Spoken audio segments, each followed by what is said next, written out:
No? Oh no. I'm Dwayne. I'm one of you. I'm a chiropractor, graduated Logan, 1992. So I've been doing this for a little bit. I was actually one of the pioneers of the pediatric red badge program that they just started. I was one of the first two to actually have a specialty training at Logan on pediatrics. From what I remember, it's just like adults, just smaller and less bone. But Caleb also went into that really in detail. So if you were in here for Caleb's presentation, obviously, that's all the root cause. What I want to talk to you today and what my assigned topic is, and what I guess my specialty in the profession is thermography. Specifically paraspinal thermography with the scanners. So we have two major manufacturers. We have Tetronics, which makes the Titron scanner, and then we have the CLA with their thermal scanner. There's some other minor manufacturers around the world, but they come and go easily. Those two are the manufacturers that do things very, very similarly. And we really need to go back to the basics. So if I could get you to stand up real quick, everybody in here stand up real quick. Get you involved in a story here. So place your feet about shoulder widths apart.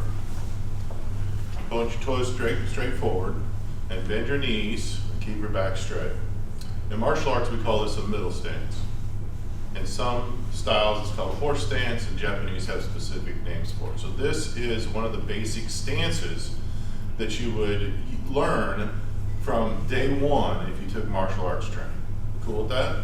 And if you take your left foot and move it just half a step back, keep your front leg bent, your back leg straight, this is what's called a front stance. Okay? Why do I have you do that? Have a seat.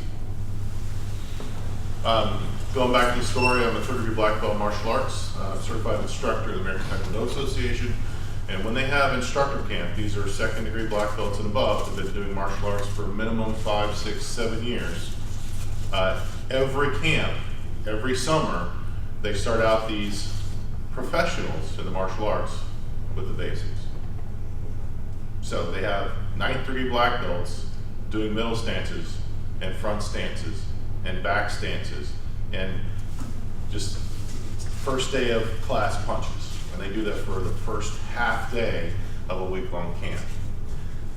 The point being is sometimes we forget the basics, and so we need to review them on a regular basis. So I'm going to review some of this stuff. If you guys are in here for Dr. Scroggins' class, you've got the neurology behind us. We're going to delve in just a little bit more specifically for what it comes to the thermography implications of what we do. But even before that, what do we do as chiropractors? Very, very basic. We detect, we locate, we analyze, and we assist in the correction of these vertebral subluxations. And that's a term that's being poo-pooed nowadays, but I'm speaking so I get to use the terminology that I want to use. So vertebral subluxation, VSC, whatever you want to call it, there is something in the spine when it's not doing its job that impinges, puts pressure on, pulls on, affects the nervous system. And that has implications. So what are they trying to call it now? Musculoskeletal dysfunction, segmental dysfunction, spinal misalignments. They're taking the neurology out of it. And anybody that's, again, this is actually thermography. If you take the neurology out of the spinal mechanics, you don't know what you're talking about. They're intimately combined from the embryo on. You can't have one without the other. So that's a problem in my book, but also in what we do here. So that's what we do as chiropractors. So how do we know if what we're dealing with is a vertebral subluxation? Hold your thoughts and comments until I get completely through this section, okay? The oldest codified definition is the 4-part MOPI: malposition, malfunction, occlusion of the foramen that the nerve tissue goes through, pressure on that nerve causing interference of the transmission of the impulse. Right? MOPI. That has been also poo-pooed because it is old, but it's never been disproven. In fact, Dr. Kent, you guys know Dr. Kent? Great guy. He actually wrote a paper in 1996 where he basically took all of the vertebral subluxation models, the 5-part, the 7-part, the 27-part, the 9-part with 3 subparts each, whichever ones you wanted to, and they broke them back down into these 4 components. So for the ease of what we talk about, we're just going to talk about these 4 categories. All right, now assessment tools. I'm just going to quickly go through this. So I came up with this rubric, MOPI, the 4 components, 4 categories of subluxation effects, and then the different assessment technologies we have. So X-ray and MRI, what do you think of those 4 components? What do X-ray and MRI show us? Malposition, malfunction, occlusion, pressure, interference. Which ones? They can have multiple. Yeah, occlusion. Sorry? Like an MRI can show you occlusion. And malposition. So it shows us the first 2. What about motion palpation? Kind of gives you a hint right there. Yeah. Motion. Okay, so I told you I was a martial arts instructor, right? And so in class, if I didn't get participation, we start out all over. So the further along we go, if I don't get participation, it's gonna make it for a really long class, okay? So if we're doing motion palpation, which one of these 4 is motion is probably what it's gonna show us. What about static palpation? Okay, technique checks is gonna show us, this is where it gets interesting, because you do leg checks, just like Caleb was just talking about. That's when you start involving the neurology of your client, your patient, the baby, the adult, whoever's on the table. Because you're asking the body what's going on with your nervous system. And that's what we do in assessment checks, right? The Deerfield checks, whatever checks we're doing, whatever technique you do, they all ask the nervous system of the client on the table right there, what's going on, show me. And then when we get thermography, all we show you is the interference, the results of the interference. Okay? So if you rely just on X-ray and nothing else, you're missing part of the picture. If you rely on your technique checks, I mean, that's why all the way up until 1915, 1920s, you could do chiropractic very well because you had both ends of this definition. If you do your checks, you know there's malposition, malfunction that's affecting the nervous system. I pre and post check, so I know that there's a change that's been affected by my introduction of that concussive force, the adjusting thrust. Okay? So your toolbox has to be complete. Fair enough? And then we could put other tests in here, other technologies, HRV, all those other things we could put in here too. But the point of this is, if you're a professional, you have a toolbox, and if your toolbox is not complete, we need to make sure that's fixed somehow. Okay, and then you're checking all 4 components. So why is O, or the P, why is P not covered here? It's really hard to measure the pressure inside that frame, unless you put a needle in there, and if you do that, you cause inflammation, thereby destroy what you're trying to measure in the first place. So P here is assumed. If you have interference and malposition, malfunction, and occlusion, you can assume that the pressure is there. So that's the caveat there. All right, anatomy physiology. We know that the central nervous system controls everything in the body. It has 2 parts, the autonomic, or what I call automatic to my clients. They don't know what autonomic is, but they definitely know what automatic is. So the autonomic or automatic nervous system, the thing that functions without conscious control. And then we have the peripheral nervous system, or the, what's the other one called? Central. What? Central nervous system. Well, central nervous, but you have peripheral and autonomic, right? Okay, so what's the other one besides that? Somatic, thank you.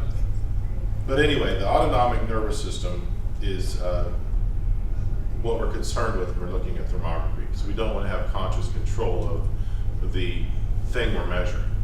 It's like saying, okay, I'm going to measure your leg lengths beforehand, and you know, people can pull one up or whatever if they know what's going on. Let me just show you a picture here. So we have to deal with the spinal cord, we have to deal with the brain stem, actually the brain itself. We get down into the spinal cord, we get the nerve root, dorsal horn, and the nerves pass. And we'll come back to this in a second. This is actually out of the 1960s. One of the most interesting pieces of literature I've found in studying this. Was actually published by a group of instructors at Canadian Memorial Chiropractic College. They call it segmental neuropathy, so it's not just segmental dysfunction. And they actually go through and talk about some things that are really, really cool. The confluence of systems here. They talk about right here, and they show how from the dorsal root, we have sensory input from the skin, and we also have motor input to the skin. And those are the capillary beds that go on there. The confluence of systems has to do with cortical function and midbrain function and brainstem function, influencing it in the tracts. Pain can affect it. Visceral function can even affect it in certain parts of the spine. And then muscle balance can definitely have an influence on this. All of that and that feedback loop affects the capillary beds right there by the spine.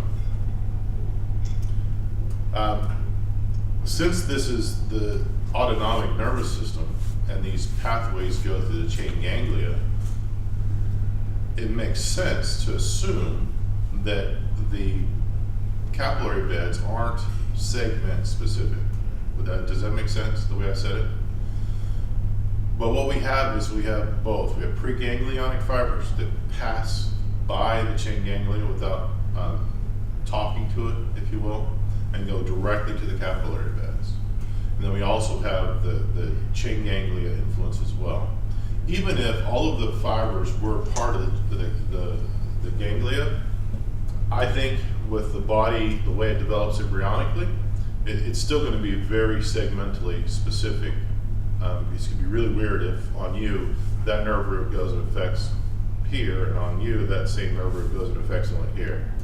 So I think by the design and the way the body develops with the somatic, the somites separating and everything developing around the nerve tube, it makes sense that even with the ganglia's influence, we're going to be fairly segmentally specific if we have an interruption in the neurology. Does that make sense? That's a really long run-on sentence, but hopefully it made sense. So there we go. The other anatomy we have to worry about here is the capillary beds. The capillary beds have a couple functions. First of all, they feed the cells in the area, but the capillary beds we're worried about with paraspinal thermography actually dissipate heat, and that's one of their major functions as well. So if we can look at this capillary bed with a very short neurological path in a very important part of the spine that's protecting a very important part of the central nervous system, that would be pretty cool. Would you agree? That's why thermography, and we'll cover here in a second when we talk about the history of thermography, was the second assessment technology developed in our history. And we'll cover that in just a little bit. Also, one thing to understand is the caliber of the vessels that carry the blood regulate the flow of blood, and the more blood that flows through, the more the heat is dissipated. To open up a blood vessel, remember you have to have muscle constriction, you have to have active input to cause the muscles to shorten, which actually opens up the caliber of the vessel. You guys remember that? I'm not making that up, am I? Good. So if the impulses to act aren't getting there, if they're interfered with, they relax, which makes the caliber smaller, which means there's less heat being dissipated in that area. Does it make sense? Right. You follow me so far? All right, cool. And that's been known for centuries. That's not just recent to develop this technology. That's known physiology for a very long time. Here's another page out of the book by CMCC. Same book. And it talks about the dorsal and root ganglia and getting input from all of these areas around that intersegmental joint. So we have disc irritation being input into it. We have facet joint irritation, or proprioception is probably a better word rather than irritation. That's all being put into the dorsal root ganglion. We have skin temperature being, that data is being assimilated as well as the Golgi tendon apparatus and the tension sensors in all of the intersegmental muscles that have nothing to do with gross motion, they have to do with alignment.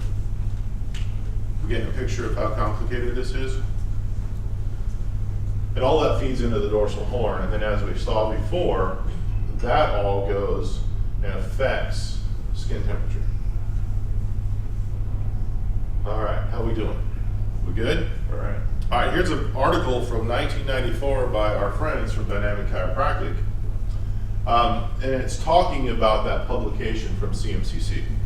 It says, the work was published under CMCC and so advanced in thought and vision that it's just now beginning to be understood by chiropractic science. Which is weird because all they did was explain known anatomy and physiology, right?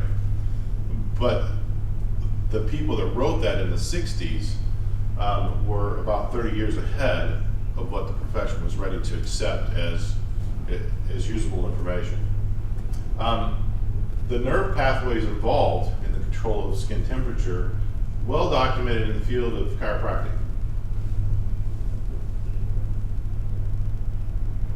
No, it's not. I mean, what we just talked about has been known, well documented in neuroanatomy. So we're drawing from the sciences here, right? The neuroanatomy is not the medical, it's not in the medical camp per se. It's just basic, how does the body work?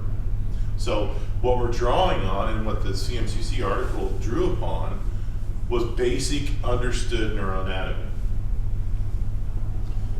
Going on, it says chiropractic thermography enables the doctor to evaluate the automatic neuro-physiology, which is so critical to the health of us. This one right here is kind of weird. I don't know why that paragraph is here. If I was an editor, I would say move that paragraph elsewhere because it doesn't fit. But jump down here. Scientific evidence confirms what chiropractic has said since 1895. Now, again, this is Dynamic Chiropractic in 1994 saying that scientific evidence confirms what we've said since 1895. And they actually use that terminology, vertebral subluxation, as they expand upon that more. So in 1994, they said all of this stuff that we're finding in the CMCC article from the 1960s proves what we said since 1895. That chiropractic thermography is an economical instrument which enables us to be the best we can be at tracking down this elusive culprit called vertebral subluxation. We cool so far? So this is 1994. This is, my son was 4 years old. Okay, this is published after I graduated. So anyway, here's some other stuff. Correlation of thermography with spinal dysfunction. This is preliminary results. This is 1988. In conclusion, there is convincing evidence that thermography can provide objective evidence of segmental dysfunction. Evidence-based, right? That's the big catchword nowadays. We've got a crap ton. You know what a crap ton is, right? It's a bunch. It's bigger than a metric ton. It's a huge amount. We have a lot of evidence that's 50, 60, 80 years old for what we do. Okay? And this is actually from the Journal of the Canadian Chiropractic Association. Here's the Journal of Chiropractic Surgery, 1988. Now, it's actually the Journal of Neurosurgery. It's not even our profession. Saying that these values, which is talking about asymmetry of the thermal emissions of the skin, it talks about different areas. These values can be used as a standard in the assessment of sympathetic nerve function. And not only can the asymmetry do anything, but the degree of asymmetry is a quantifiable indicator of the amount of dysfunction. So not only can we tell if there is, but the amount of difference tells us how much there is. And again, this is one of, this is a chiropractic rag, right? No, it's a Journal of Neurosurgery. Not even one of us saying, hey, you can use this stuff to not only identify, but also quantify. And that was 1988. All right, so here's some other basics in physics. And you guys all know this. Again, we're going back to the stances, right? Well, you guys all know this stuff. This is just a review. But heat is a form of electromagnetic radiation. And what do we know about electromagnetic radiation? It's heat, it's light, it's X-ray, all of those things that we perceive from around us is some form of electromagnetic radiation. Sound is even an EM radiation of some sort, correct? So everything that you know and love about your X-ray units and learned about the physics of X-ray applies to heat as well. It can be refracted, it can be reflected, it can be redirected, it can be blocked. Fair enough? It can also be focused. You with me so far? Cool. So, collimation, so we can actually shrink down, block any kind of scatter, because heat is emitted from a point, and it radiates from the point at 360 degrees by 360 degrees, all the way around. Yes? So if this was emitting the heat, it's going to go around in a sphere. That doesn't help me if my sensor's here, because I don't want to measure this one, I just want to measure this one. So there's heat coming out this. Well, how do I block that scatter from X-rays? We put grids in front of it, right? Well, we can do the same thing with heat. That helps with focus, or scatter, and we also have to worry about exposure time, because heat is a very, very low energy, especially from the body, a low energy EM source. So we have to worry about exposure time. How long does it take for me to read what that temperature is?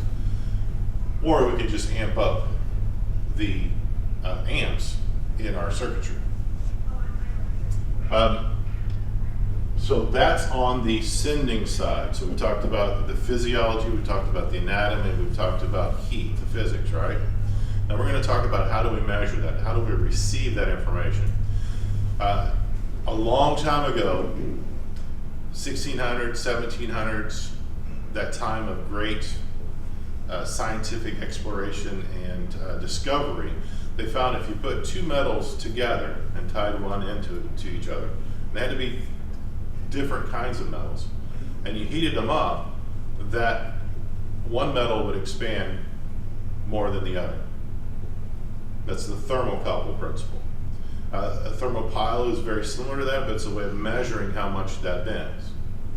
And then they found out if you put force into a crystal, it'll actually create electricity. So you put all that together, now you have the thermocouple thermopiles we have today, where you put a bimetal coil together, and when it's heated, it'll start to bend. And the amount of bend puts more stress on the crystal, which creates more electricity.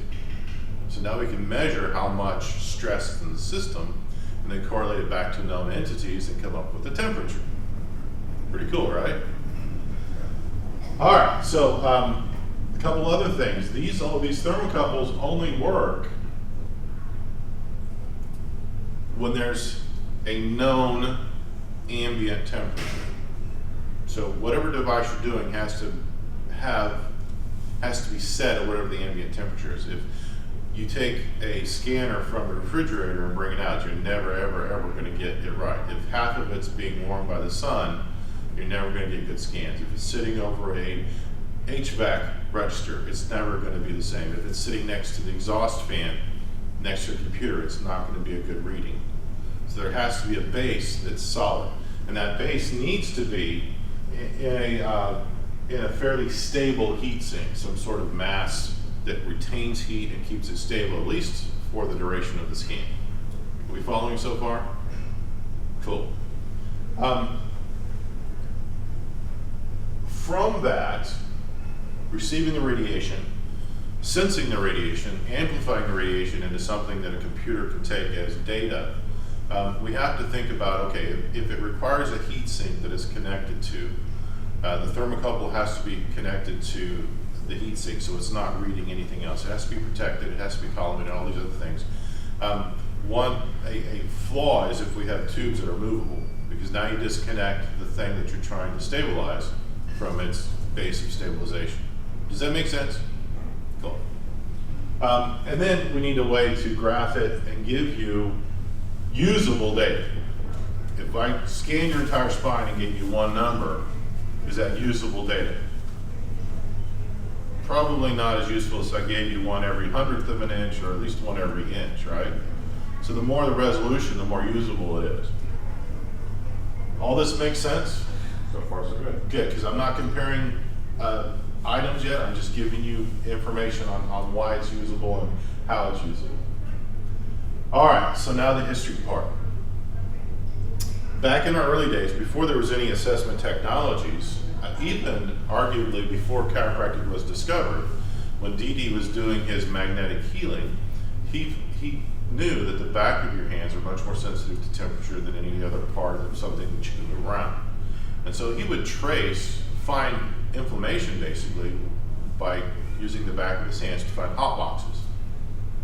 And he would use those hot boxes to help him to determine what he was going to do next to help that client, we call him the patient, the client, with the magnetic healing on whatever he did in that form of treatment.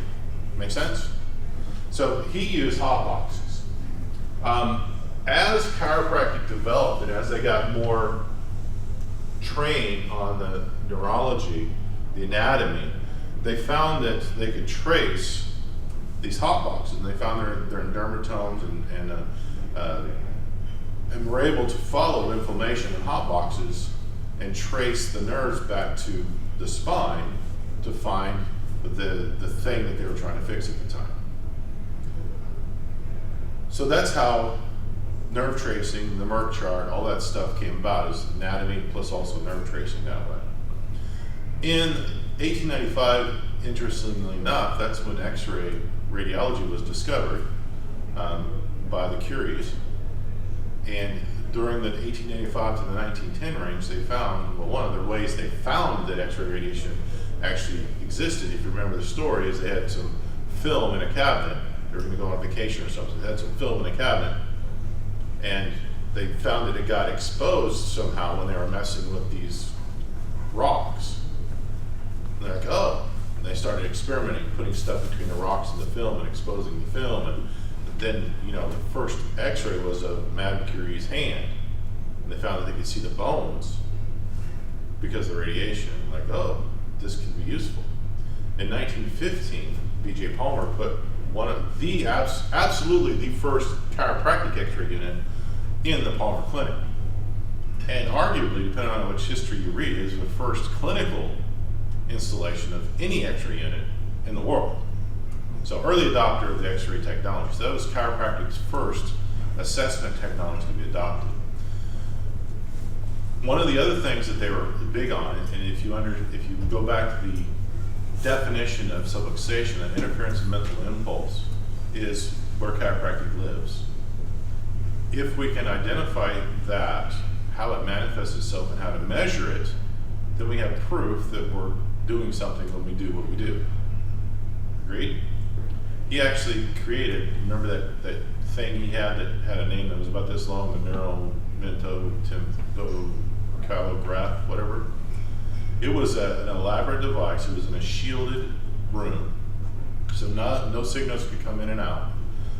It was a very long study. It cost, in today's dollars, $850 to $1 million to build just this one unit. The signals that they were receiving were amplified millions of times. If you read book 18 and you read book 39, and 18, it talks about all of this. And what they found was, if they measured the hot boxes, it correlated right with what they were finding with this elaborate thing that was measuring these extremely tiny electrical impulses. And in that time frame, late 1915s, early 1920s, they were using X-ray, that big long word thing. I can never say it, even if I'm reading it. And they found that, why don't we use thermocouples to actually measure exactly, so we can get down even finer resolution of what the temperature actually is. So they came up with a device. So Dasa Evans actually patented it in 1924. It was released in 1926, and it measured the temperature on each side of the spine. And I'll show you, I actually have a picture of the device here just a little bit. I'll show you now since I talked about it. So over here is actually the 1925 patent of the device. Basically the thermocouples are right here on the end. It actually touched the skin. And as you went up, it had one dial that went left or right, depending on which side was hot. Because remember, it bent. So whichever way it was bending caused the electrical impulse to move the needle left or right. So as you went up, the needle would break one way or the other, and they'd take a grease pin and mark it. A lot like the Gonstead practitioners do today. Okay. So that's the earliest device, 1925. What they found with this elaborate $1 million room was this was extremely, well, in fact, this is B.J. Palmer's exact quote, so let me get back to you here. What they found was that the neuroclimeter, the NCM, actually was exactly the same results as this multi-million-dollar room that they built. So B.J. Palmer spent a lot of money to measure exactly what we say we take care of. Then he found this $100 device exactly duplicated the results. Make sense? So he didn't push selling the multi-million-dollar device. In 1926, when he started at Lyceum, Palmer Lyceum, he actually said, here's a new device, it's patented and owned by the Palmers, and if you don't use this, you're not practicing chiropractic. And basically started a huge divide from all those followers up to them. They said, then what have we been doing up to this point? He says, it doesn't matter from now on, if you don't use this device, you're not doing chiropractic. Hi, come on in. So, and you can't buy the device, you can only lease it from us because it's got to come back to be recalibrated. Well, he recalibrated against the $1 million room every year, and that's caused a lot of dissension in the public. So if you see one of those NCMs that say Palmer neuroclimeter on it, it's stolen because Palmer never sold any of them. Just letting you know. I did that at an upper cervical seminar, and the guy started looking at me weird because he had a couple of them with him. It's like, whatever, I'm not turning you in, I don't care. Anyway, so here is, again, this is Green Book number 39. This was actually written by B.J. Palmer, but was put together by his son after he passed away. Our masterpiece. He goes through in the introduction and says, here's our greatest contribution to chiropractic science. Number one, neuroclimeter is a scientific evidence based upon well-known, long-established thermocouple, everything I just told you so far. He basically wrote my speech today. The neuroclimeter gives the exact locations of interferences. Mental impulse flows through nerves, offers resistance to flow, which generates abnormal heat, so minute that we can't measure it with our heat with the back of our hands. We have to have an instrument that's amplified. Point number 5, neurocalograph is another scientific instrument, accurately recorded from day to day. So the graph was added, a way to record it from visit to visit, pre and post. And then, number 13, the entire purpose of all of our scientific instrumentation was to eliminate any dependency upon variable and differing opinions of chiropractors or patients on what's actually going on, especially the minute changes that we're concerned with. We together so far? Okay, stop right now. This covers anything that you want to do for your assessment technology. It covers everything, right? So that's out of that. All right, chiropractic thermology. Again, this is just a recovery. This is or a recap. This is basically out of that journal I told you up front, I think Dynamic Chiropractic Journal. D.D. Palmer, Doss Evans, neuroclimeter, B.J. Palmer. And then this is actually really cool. This thermography was being scrutinized by the FDA. And a little known guy in chiropractic named Clay Thompson wrote the FDA letter. It says, listen, taking somebody's temperature has been a standard way of just saying something's going on. The medical doctor takes your temperature. If it's elevated, all they know is something's going on. It's not a diagnostic tool. It doesn't tell them what's going on. It just tells them there is something going on. Chiropractic thermography is no different. It doesn't tell us what's going on. It just tells us there is something going on. And so he was a good initial proponent of allowing these things to be built and used on people. And so that's actually the letter that he wrote. All right, so more history. 1925, this is D. Doss Evans. Really interesting because here's one in 1948. This is by Redding. This thing is actually pretty big. You can see a hand here. You can see the whole device here. It's amazing that was able to get any kind of resolution whatsoever. When the scanner is bigger than the parts you're measuring, it's pretty tough. But this is the early days. Again, this is 19 1948. The next one, I actually held one of these. Look who made this. CMCC in 1967 actually had a dual meter scanner. Pretty cool stuff. The problem is the receiver was right there on the edge. So it was either touching the skin or was receiving all kinds of scatter. All right, so this is where we're at today. This goes back to the basic physics of reading thermal energy from your client or from any target. You have a hot and cold junctions. Those are the things that move according to how much heat they're getting. Inverse square law, this receptor basically views anything it can see to the side, straight ahead. So it's like taking a picture of your nose, and I'm getting long picture, everybody else's nose, everybody else's eyes. That's how that receptor works. So how do we make that more fine-tuned on your nose? Well, I've got to put on blinders, and to bring it in focus, I can also put a lens in there, because again, EM radiation, just like light, can be focused. Still with me? Haven't put you to sleep yet, have I? Good.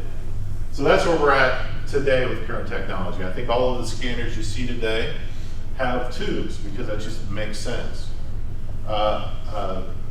The lenses are incredibly important too. They be the right size and the right type of plastic or glass to do it right. And then this is a blown up version. These are like 100 times blown up, and some more technical specs on an actually used component of some scanners.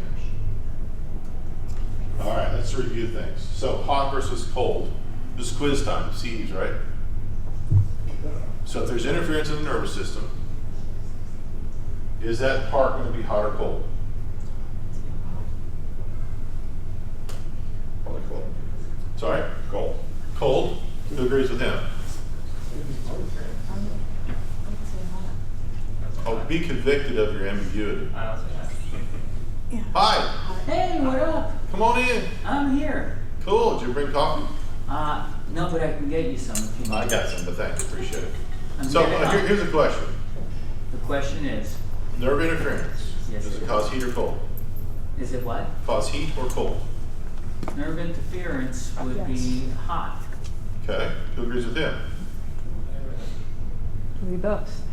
Okay, well, actually, BJ Palmer historically was in a meeting with his clinic directors, and somebody came in and said, listen, I've been doing this research and I noticed that there's nerve interference. The capillary beds aren't getting the amount of impulses they need, and so they're collapsing, which would mean it's cold.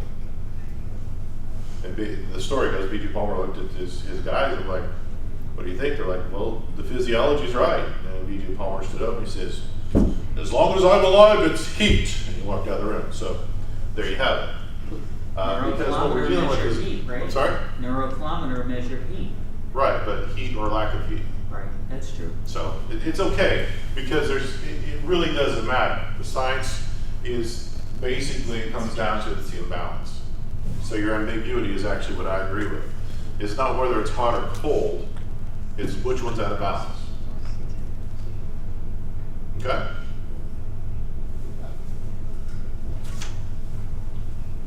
And if you look at the Can I ask a basis, question? yeah, absolutely, Balance between left and right, is that what you're talking about? vertically or laterally. Okay. Yeah. All So per segment, left and right balance. right. Okay.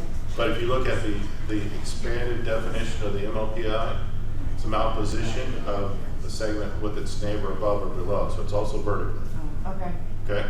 So that's why your scans and how you look at your scans is important. It's not just how is left and right doing, but how are they doing with its neighbor above and below. Make sense? Yeah. Cool. But we're looking at something that's not inflammation. You have to realize that too. So we're taught inflammation, heat, right? The calor, dolor, all the other things, right? But we're not looking at inflammation, we're looking at interference of the nerve supply. So that's the other thing we have to combat when we're looking at chiropractic thermography.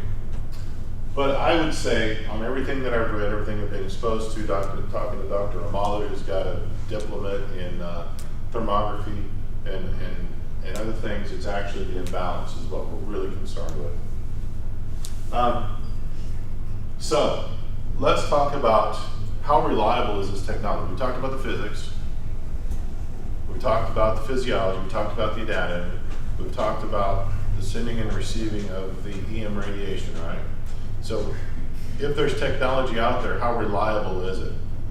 I told you there's two main producers of this technology. Both have been shown to be inter-examiner reliable and intra-examiner reliable. Intra is easier because it's the same person doing the scan every time.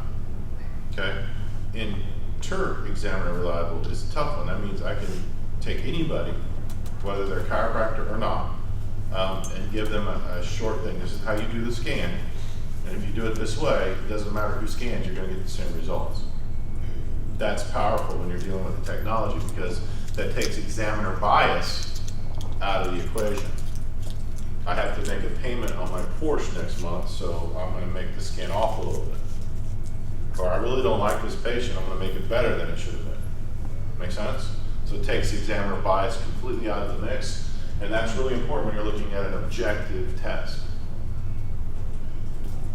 Here is a abstract, JMPT 2004 by Owens. John Hart's a good friend of mine. D'Onofrio's a good friend of mine. Used to be my boss. Great guy. I love his dad too, Papa Joe. He's just up at Paramus.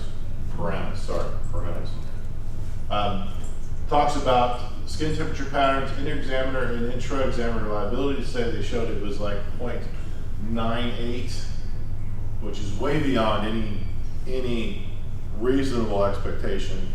Highly reliable, extremely low unreliability, and it's most likely due to the actual physiological changes between the times they were scanned than examiner error. That's what that showed.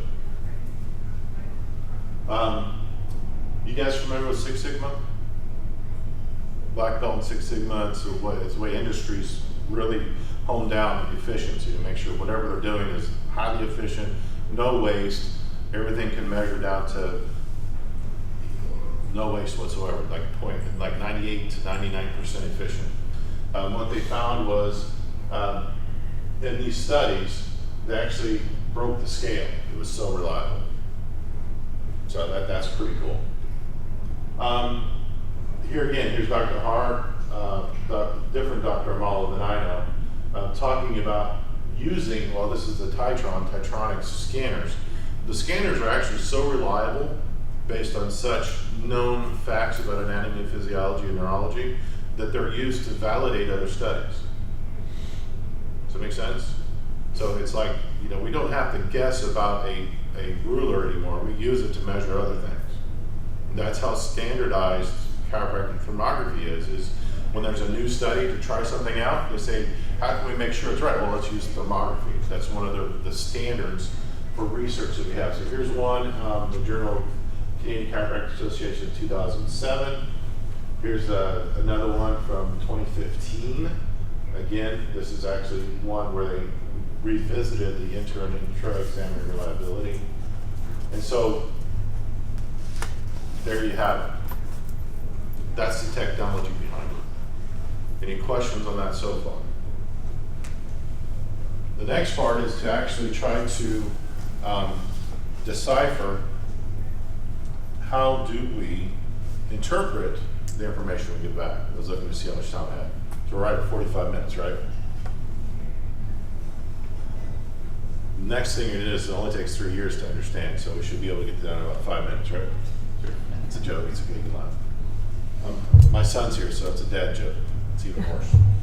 All right, so what we have is, we have direct temperatures. That's the raw data. That's exactly what the temperature is at that spot on the spine or on the back that I measured. That's the raw data. That's called the direct temperature, the DT.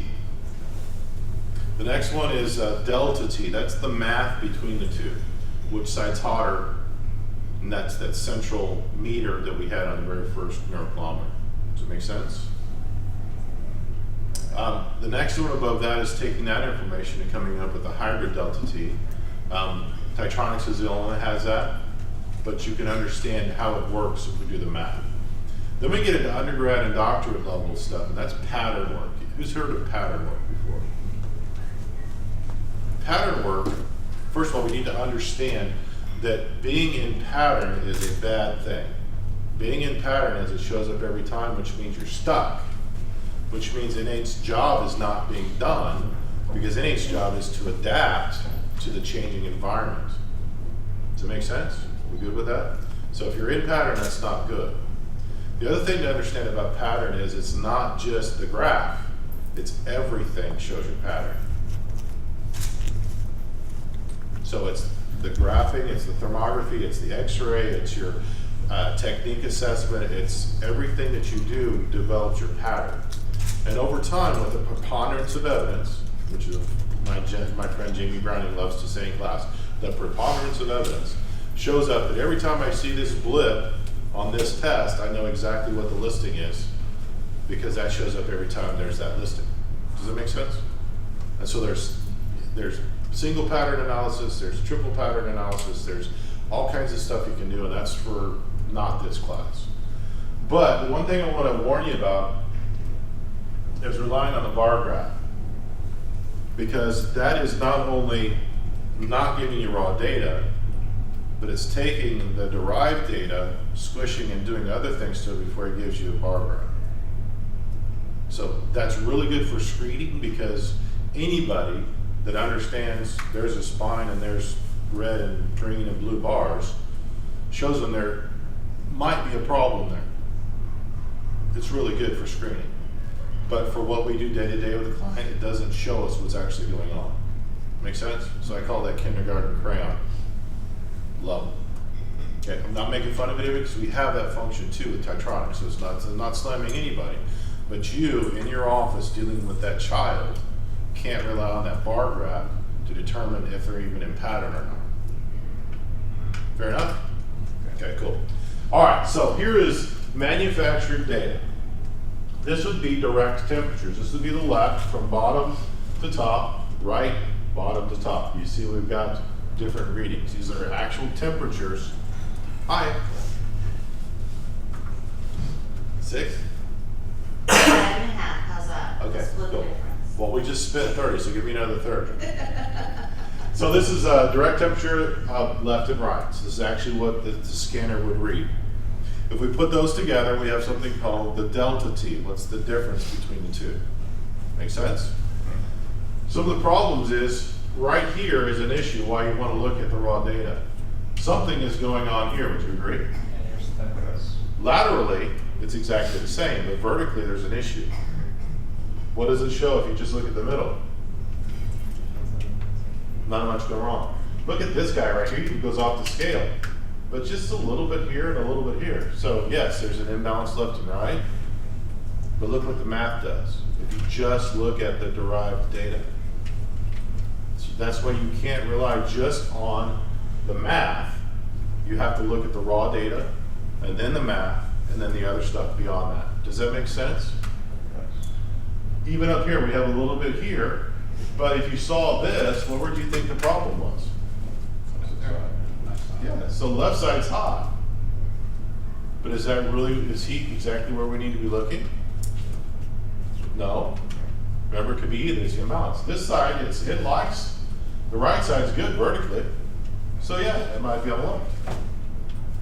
Makes sense? But if we have a place that goes cold, I didn't draw any one of those, but if that was going the other way, that would be to the right. Right's fine, it's the left side that's cold. Make sense? Well, here's one right here. So where would you think the problem would be on that one? To the right. When actually, that's okay. The problem is over here on the left. Do you see why we got to look at the raw data? Here's the bar graphs.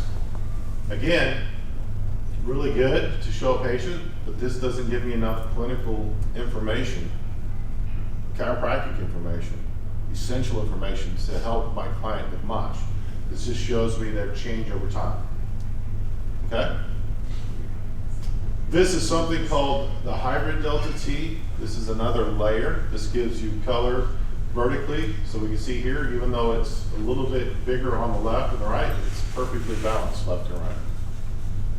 You see here, it's balanced left and right, but it's the wrong colors. So that might be something I need to look at. Big blue one, maybe look at that one. Big red one, maybe look at that one. So this gives me vertical as well as horizontal. This is just another way of doing the math. I'm not going to get into it. But the hybrid delta t is just another layer of helping you see what might be going on. This is the bar graph. What it does is it takes the middle graph, it takes 16 or 18 of those points, puts them together and gives you a bar. So if we look at this, that one kind of fits. Oops. We look at this one, see that? So it doesn't give us reliable, usable data for what we do often. If we just look at just the raw data, we see there's some things going on. We might think that that is not in pattern, which it isn't. They're different. But if we actually look at here, we would say, oh, that's definitely in pattern. It's the same curve. Make sense? So you have to look at the raw data as well as your derived data. Pitfalls with thermography. Can it give us a listing just from thermography? Absolutely not. It can't tell us how that segment is subluxated. Okay? Can it give us a level? Depends on who you ask. Physiologically, it makes sense. Does it give us a side? Maybe. Maybe it gives us a side partial listing. Does it give us the presence of vertical solicitation? Yes. If you look at the emitter, you look at what he measured it against, you look at what we're doing in the physiology. For this to be wonky, there has to be interference in the neurology. That's part of the definition of vertical solicitation. So over time, like I said before, you can take these thermographical blips along with all your other assessment results and say, every time I see that blip, I know it's this listing. The blip doesn't tell me the listing. It's working on this client with all of my assessment tools over time tells me that blip means on this patient, it's that listing. That same blip on that patient may be something totally different. Does that make sense? Okay. We've already talked about pitfalls using the math. The math's going to screw you up. Again, deciding it's always hot or deciding it's always cold can mess you up. And then, again, the bar graph is great to have as a screening tool, but using it in clinical application is kindergarten level. My opinion, it's my class, deal with it. All right, pattern, talked about it. Again, being stuck is not good. Being stuck is being in pattern. And that means the innate intelligence's job is not, he's not doing his job. She's not doing his job. And so that means there's interference in that flow, which is by definition vertical subluxation. And pattern is not thermography only. All right, so why, and nothing I mentioned today except for passing had anything to do with kids, right? But everything I said today had everything to do with kids. It's the same anatomy, just smaller, shorter, narrower. It's the same anatomy, just it's not bone yet, right? It's the same anatomy, but it's just not as massive. There's no less mass to deal with, muscle mass, soft tissue mass, all those other stuff. Anatomy's different. The pulse rate, respiratory rate's different. It's going to change the temperature, baseline temperature, and how quickly they change because the mass is different. So even though it's had nothing to do with pediatric chiropractic, it had everything to do with it. And the concepts are still the same. Consistency, consistency, consistency, consistency. You could fall into one camp that says that you have to acclimate with your hair up in a dark room for 15 minutes before we do the scan, before we do the check and adjust, before you rest for 28 minutes exactly before we do a follow-up scan. You can fall into that camp. You can fall into the camp, we're just going to scan, check and adjust, and scan immediately. The issue is, whatever you pick, be consistent every time, every time, every time, every time. The consistency is more of a key than the other things. If you want to get to that postgraduate, postdoctorate, 10th level black belt thing, there are protocols, 15 minutes of acclimation, 17 and a half minutes of rest, I think is the most agreed upon time that BJ left us with. Though that's the gold standard, the 10th level black belt level. You look at me like I might be wrong, and I'm okay with that. Okay, but consistency breeds consistency, and that's what really what we're after. How am I doing on time? Over, so we got No, to switch. that was not right. Yeah, see, I give you 30 seconds and you take 2 Because I've only been minutes. talking for 55 minutes. No. You're like, so again, if you have any questions or you want the PowerPoint presentation, email me, .Hoskins@Titronics. And it's question time. Don't question time. It's just time for questions. I want to mention too that, Terry and I do over 2,000 Kids Day America doctors, screened over 5 million children. So I don't know if anyone knows more about screening children than we do, and the Titronics is the go-to screening device that we recommend. So let's give them another round of applause.